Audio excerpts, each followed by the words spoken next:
Morning, everybody. Rusty from the Rusty Razor. Got another shave of the day. Today we're going to be using Stirling Pharaoh's Dreamsicle. If you like kind of that vanilla spicy orange scent, like an orange Julius, this is for you. Man, I love the scent of this stuff. Just like makes you happy. It's one of those of the Stirling soaps that I have that I really like using. Yes. All right, so we have the second use of the Astra blades with the Edwin Jagger razor. Nice little combination. I always like using these two together. It's like, it's really nice. Gets the job done. And then we're going to be following up with, yes, Justin, I do have the splash to go with this, the sDreamsicle. Yeah. So, how's your day going? Mine's like, what?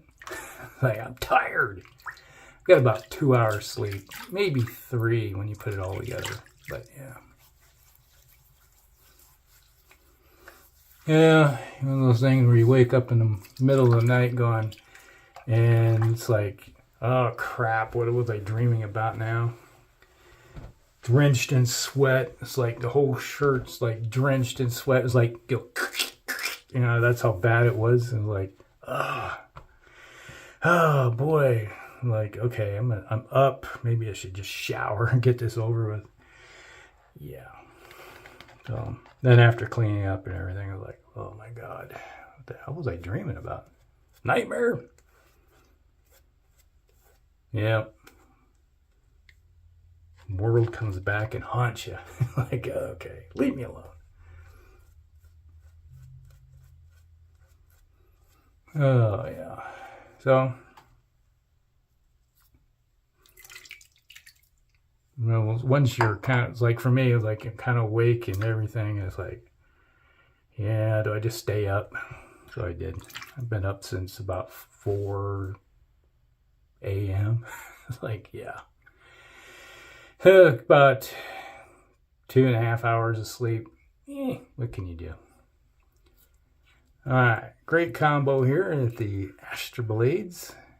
Work really good for me in the DE89 from Edwin Jagger. One of my favorite razors.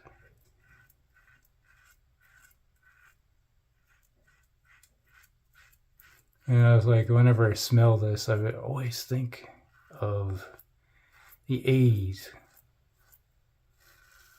When I was a young lad in my 20s.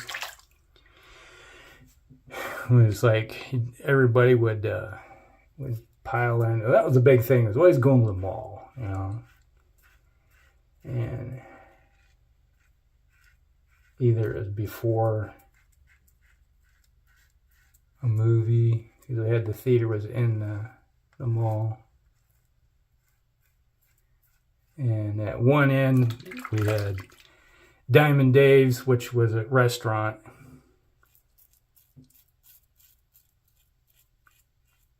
And the Orange Julius in the food court area. And a lot of times we go to Diamond Dave's and get a meal, eat something like some burger or something, and then get done and wander the mall for a while, looking at all the stores, get an Orange Julius, check out all the babes, kind of off to the side. You didn't really do it too much when your girlfriend was with you, but if it was just those guys, we'd be like, woo! Hey, what do young guys do? You know, you check out the hot chicks.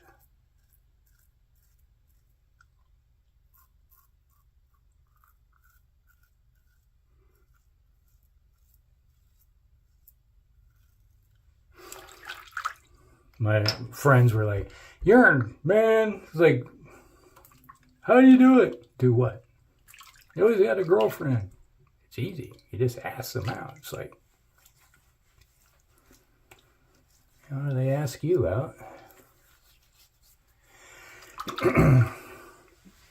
Like, it's the law of averages. It's like, you talk to enough of them, eventually one's going to ask you out. Or you ask them out. But if you don't talk to them, you're going to have zero opportunity. Like, yeah, it was always that way. But, yeah, it's like, if you ever never had an orange Julius, and it's like, imagine orange juice, really rich orange juice, almost concentrate style, that's mixed with ice cream, you know, vanilla ice cream and other stuff. But it's like an orange shake. Diabetes potential. Let's just put it that way.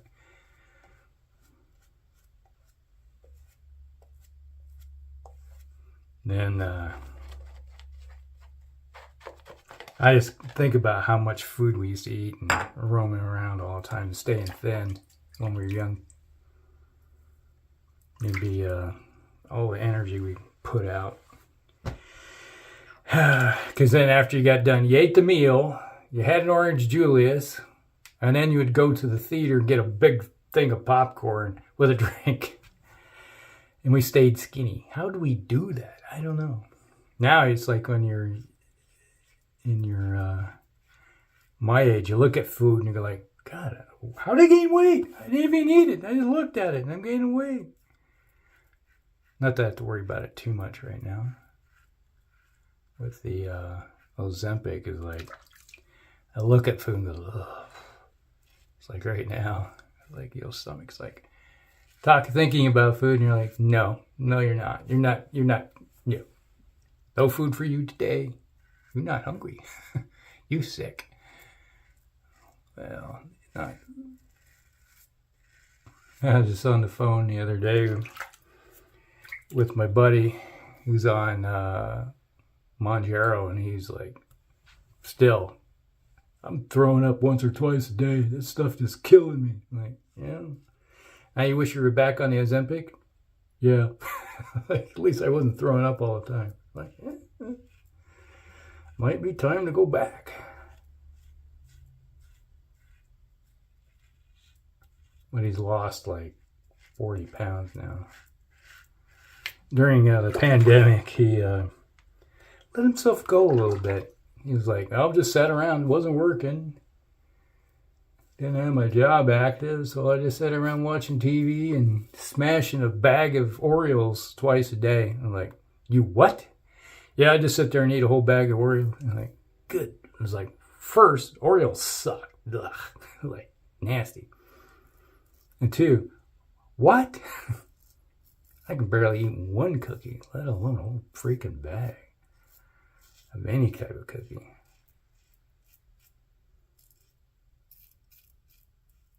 About the only cookies I think I can eat 2 of would be an oatmeal raisin cookie that I make myself. But man,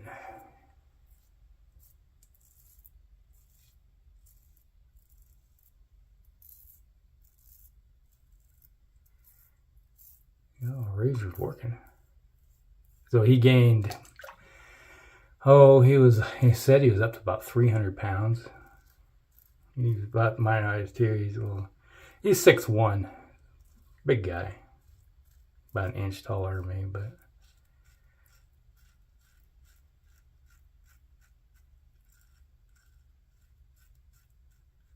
yeah, the last time we went to a couple of years, well, I guess it was about a year, 2019, I think it was. We went to Jesse James'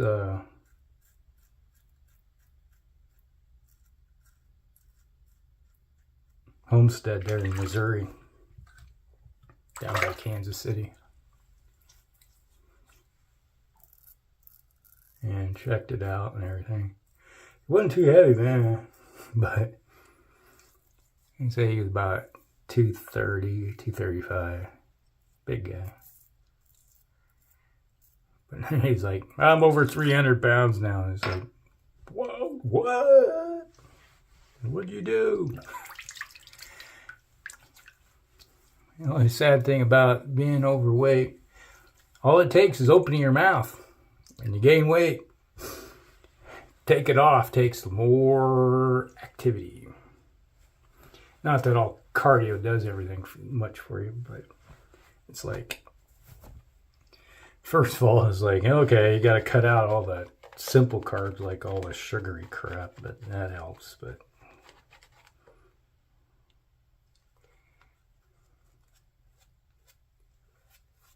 and doing those, what they call the meat eater's diet, and all that ever left me. It was like, I tried that a few times. It's like, yeah, you can eat all the meat you want, but then you're sitting there craving carbs, which makes it worse.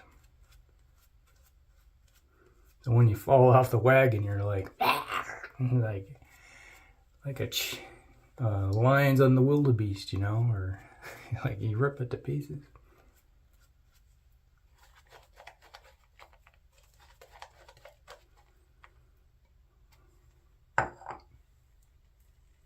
But yeah, that's one thing.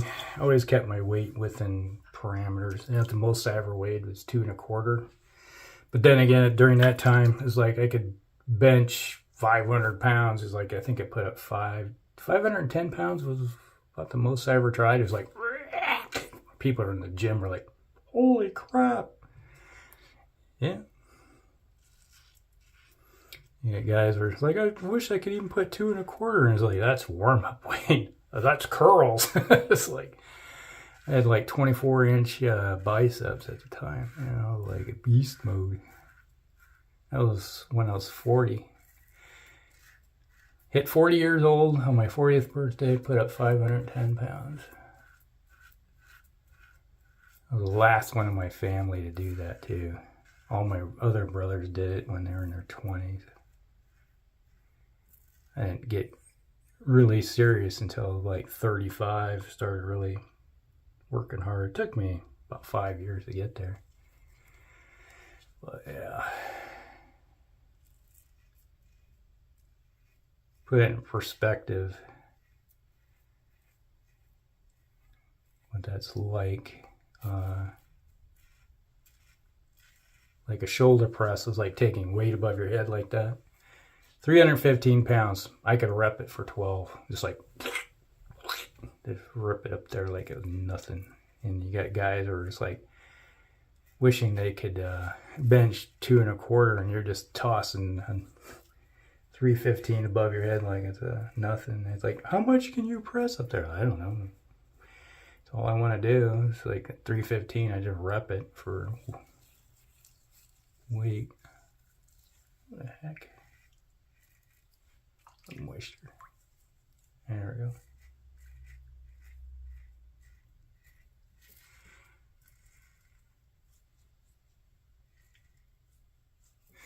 That's good right there.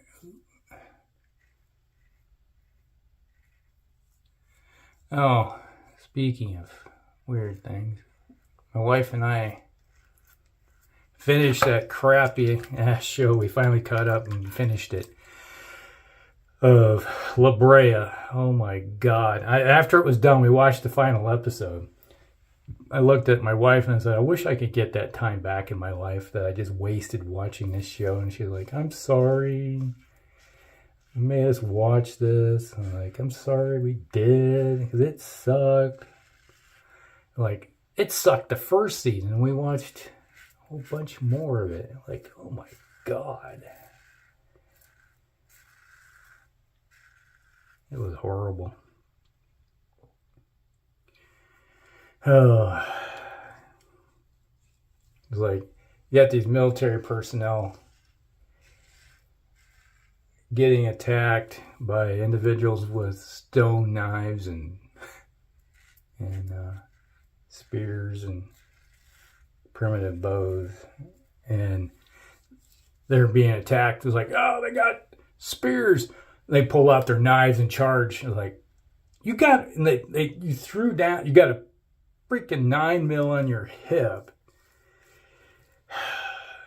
or you're carrying an M16, actually an AR-4, but, or M4, and they proceed to use them as clubs. Like, my wife just kind of looks over and is like, yeah, just say it. Just say it. And I'm like, what the hell? It's like, yeah, I recognize that was even bad. And it's like, oh my God.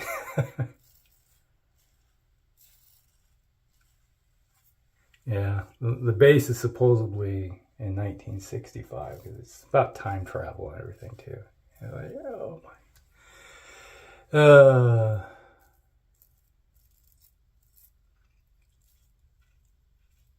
Kind of funny is that they had a T-Rex. Yes, you heard me right. There's a T-Rex in this show wandering around.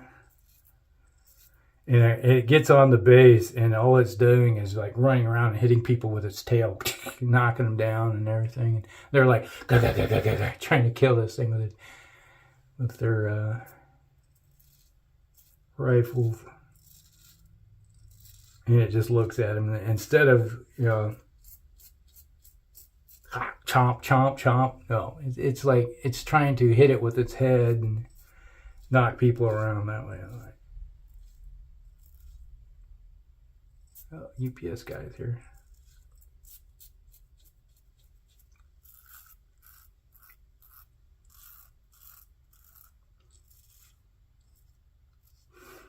Yeah, they find this village that's full of dead people because the T-Rex came through and stomped it into the turf. Didn't eat anybody. Just killed. It's like, seriously? It's like, it would be like, oh, I'm going to lay down here for a while and relax because, hey, I'm full. I got all this nice humming in my tummy, you know.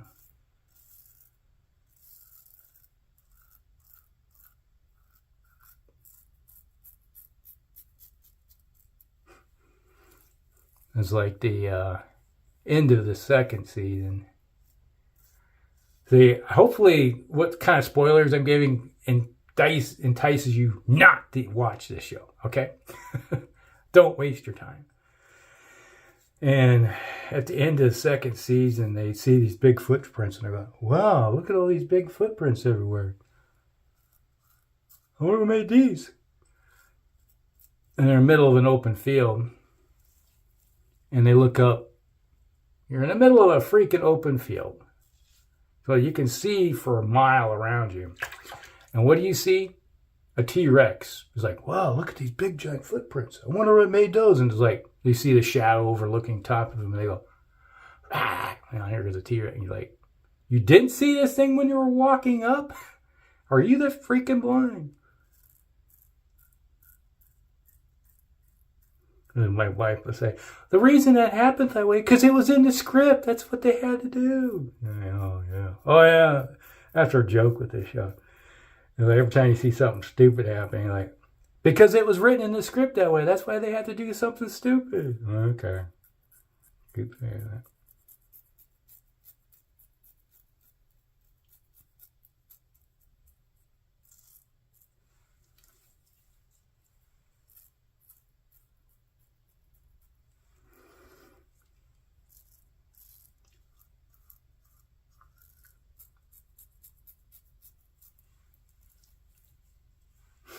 A little more.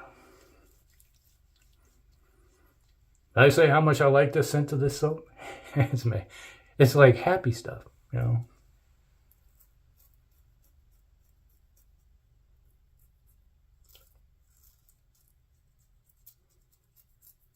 Kind of reminded me of the time we went and seen Red Sonja. The three of us, my wife-to-be and my friend Jimmy.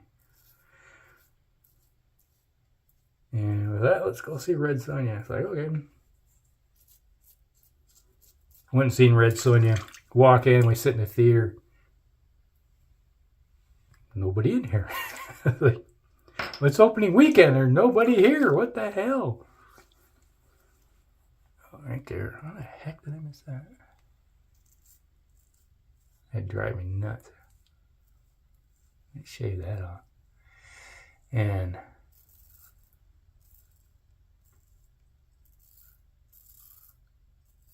we were sitting there, and we knew one of the guys that was one of the that worked there because he went to school with us. he comes walking in.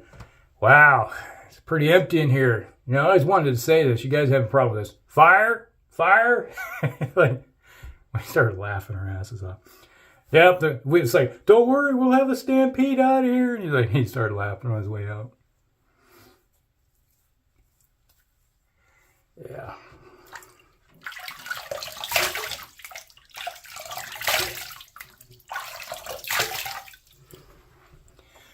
What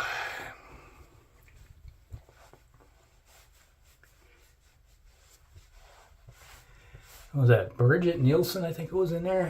Had a little bit of Conan in there. What's his name? Schwarzenegger played one of the guys in the show that was supposed to be the love interest for her, but ooh, smooth. Crack it. Crack it. I'm out of there. Like the restrictors on these things are pretty good though. Was it Jim? I think Jim will shave. I'm going to make a comment about my aftershave. I don't use much. It's like a drop or two. It's like, oh, that's one more than happy. It's like I've had this for a couple of years now, and it's like it's slowly going down. The one I go through the most are like the two at the end. You see the semi-empty Stetson and the oh, well, it probably is empty. Probably a couple more uses in that one. Oh man, orange smells awesome.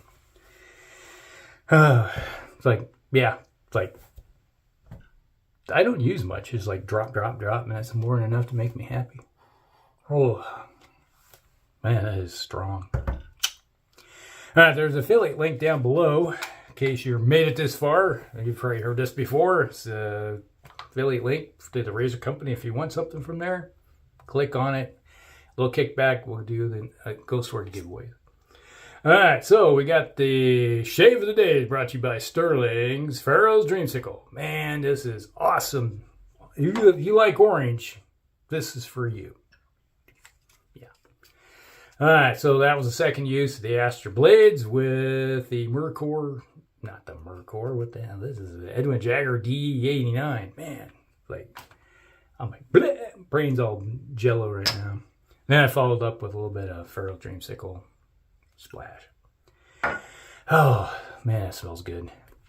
I'm going to be happy camper. Alright, so that's Shave Day, everybody. Hope you guys like it. Like and subscribe, share with friends, and we'll see you next one. Rusty out.